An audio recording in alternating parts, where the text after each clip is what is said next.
Hi everyone, I'm Craig, and in this video I'm going to teach you how to make a pattern or a template of either a room or a hallway or a walk-in closet or a bathroom. And the purpose of this template is to trace it onto plywood for a subfloor for an accurate fit. And you can hold on to that pattern and use it for the tile that you may be putting on that floor or even a linoleum floor. Now right off I'd like to tell you I don't like using paper. This is actually old photo stock, which is kind of obsolete now, but I'm finding a purpose for it. You can also use cardboard from a cardboard box. Paper tends to warp very easily with any moisture in the air, so you kind of want to stay away from that.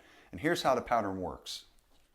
Okay, so before I begin actually making the pattern, I think it's important to address the why. Why are we making a pattern in this room to do a subfloor rather than drawing a diagram and taking measurements and copious notes? And the reason is simple. You'll be hard pressed to find a square corner in any room in any house. Whether it be inside or outside. And if that corner is out of square just a quarter of an inch over a foot, you transpose that over 6 or 8 feet, the room could be out by 1.5 inches or as much as 2 inches over that long span. So I don't doubt your ability or my ability to take accurate measurements. That's not it. Is when you compound all of these out of square corners, that piece will not fit, and it's extremely frustrating. So that's the way I used to do it, and it was very frustrating, but when I found this technique out and perfected it, it works great. So you take your cardstock or your cardboard and you can start anywhere in the room. I'm starting right here, and I like to maintain about 1/8 of an inch off of the wall. That gives you a little bit of wiggle room for your subfloor to fit into place. You're not fighting it and scuffing the wall. And I like to tape the first piece to the floor so it's not sliding around on you. And this does take a little bit of time, you'll see, but in the end it's time well spent. You'll get a better product, a better fit, and you'll save money. You want to keep your money in your pocket, remember? So take your second piece. You don't have to tape the second piece to the floor. Just tape it to the first piece. And when I tape, I don't like to tape this way because this piece can now pivot or wiggle, which will give you an inaccurate pattern. And that's the whole point in doing this, is you want precision accuracy. So you go long ways with the seam between the two pieces of paper as long as you can. In other words, you don't want a little short 1-inch piece of tape. You want a long one like that so that this piece won't do this on you. Okay, bring your second piece in or your third piece in, and you can just eyeball that 1/8 of an inch gap, whatever you're happy with.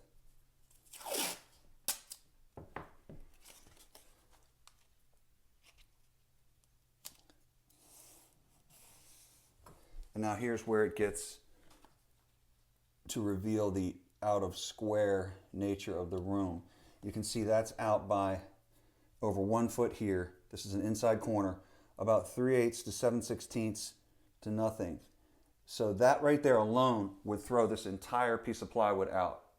So what we do is hold it there, and any way you can transfer this angle is fine as long as you can achieve it. What I do is get it parallel to this wall, put a ruler tight to this wall, trace your line,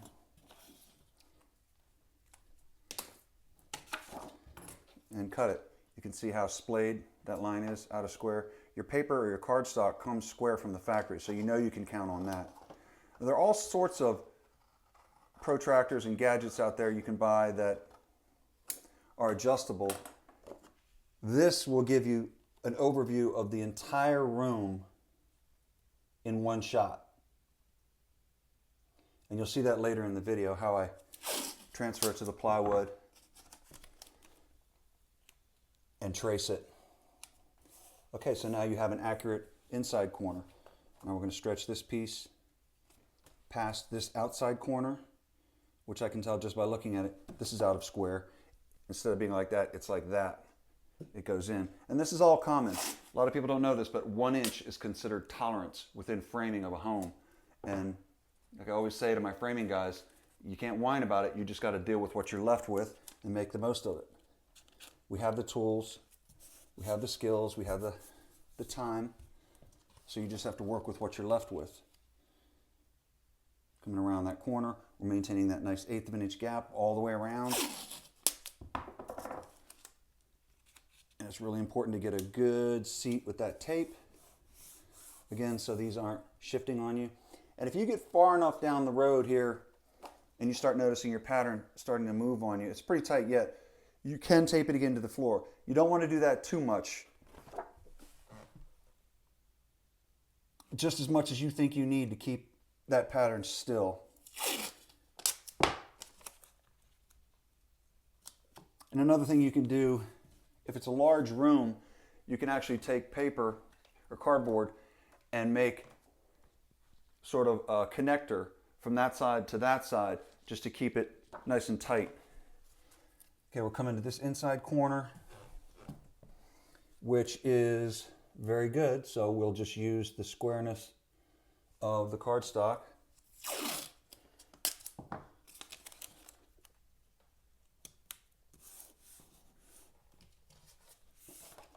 And again, come around the corner.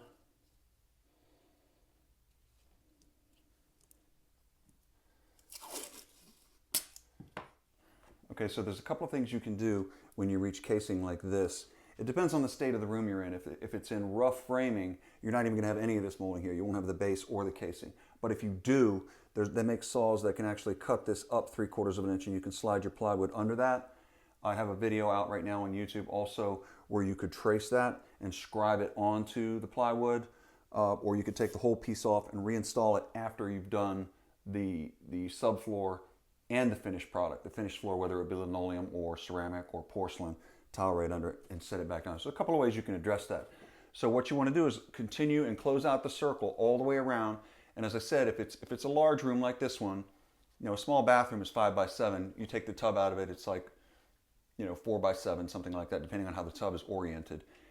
You may not need to do it, but in a larger room, you may want to lay a bunch of these across the floor, taping them to connect that circle. And instead of being a big 0, it'll become a number 8, so to speak, and that'll keep these two sides a little bit stiff. And then you can take this pattern and you can use it to trace onto your subfloor, like I said, or hold on to it and use it to trace over your ceramic or porcelain tile and vinyl, if you're going to do a vinyl floor. So it has multi-purposes, so take care of it. It's time well spent, it's time well invested. So here's how it works.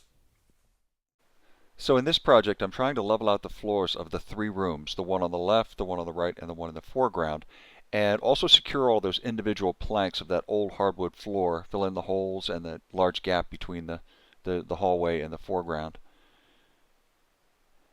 Now in this pattern, you can see I've used those stiffeners twice because it's such a long piece, which will hold the pattern straight.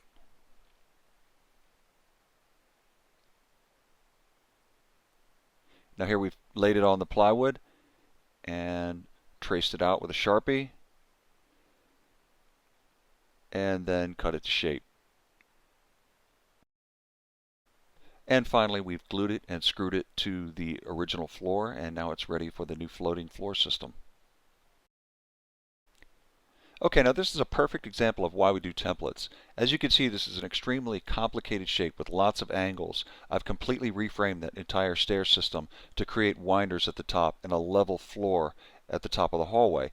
Now this new plywood subfloor is going to marry up to the yellow pine flooring that you see at the top of the screen and the old flooring at the bottom of the screen, and I'm going to create a stair nose tread on that right side angle.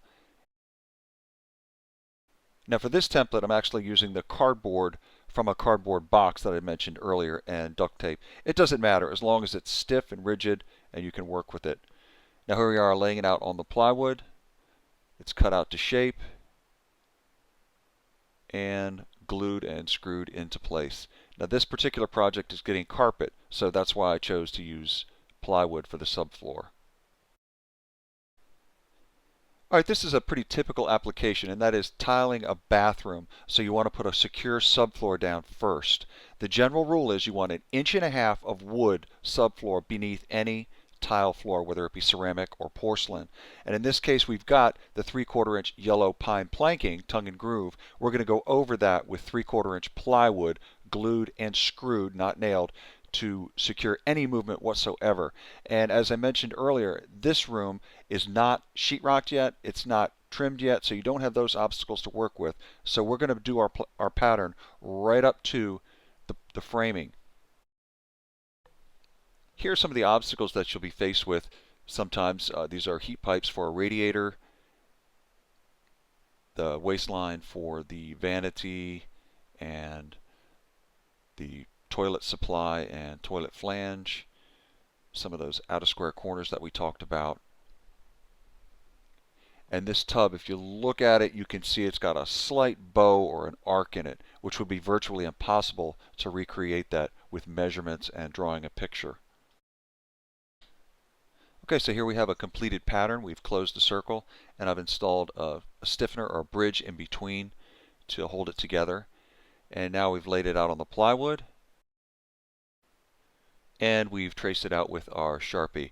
And I want you to take notice of all those ins and outs and angles and the pipes, and on the left-hand side of your screen, how out of square that wall was. That's what I'm talking about. If you tried to recreate that with a diagram and measurements, you just would not get this level of perfection. And here we have the subfloor cut out. You'll notice the arc at the top of your screen where it mates up to the tub. It's a very subtle arc, but when you see it installed, you're going to be amazed at how tightly it fits. Now, as I mentioned earlier, you can use this pattern technique for ceramic tile and linoleum as well, not just subfloors. For years I used it just for subfloors, and then I realized, you know what, I could use this if I'm doing tile or linoleum. Now, if you're going to use it for tile, the one thing I'll say is you have to have a perfectly flat floor to set your tile out on. It could either be a garage concrete floor or your living room hardwood floor. You cannot lay it out on an asphalt driveway. It's too uneven. You cannot lay it out on your deck. The boards are too uneven. It's got to be a perfectly level surface. You lay out all of your tile in place with their spacers neatly in between each tile. And you want to lay out more tile than you need, larger than the pattern, in other words, so that you can lay your pattern on top of the tile and you can slide your pattern around. And that's another cool thing about doing this trick, is you can slide that pattern around to balance out your tile pattern exactly how you want those tile to look when they're set. The old way of setting tile is you would have to kind of draw on the floor how big the tile were to see if you liked how they looked, how balanced the pattern was. This way, it's a simple matter of laying the pattern over the tile and sliding it around left to right, up and down, until you get it just how you like it. Here it is traced out with a Sharpie, all the holes, the pipes, the angles, and so forth. Ta-da! The finished product. Set, grouted, and done. And once again, I'd like you to take notice of the angle of the tub and how tightly those tile follow that soft, subtle arc, how they follow the lines around the wall, around the pipes, around each individual obstacle.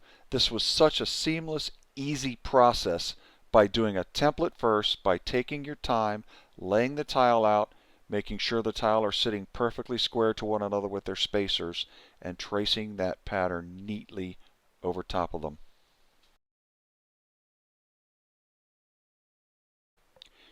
Now remember earlier I said the general rule is to put at least 1.5 inches of wood subfloor beneath tile.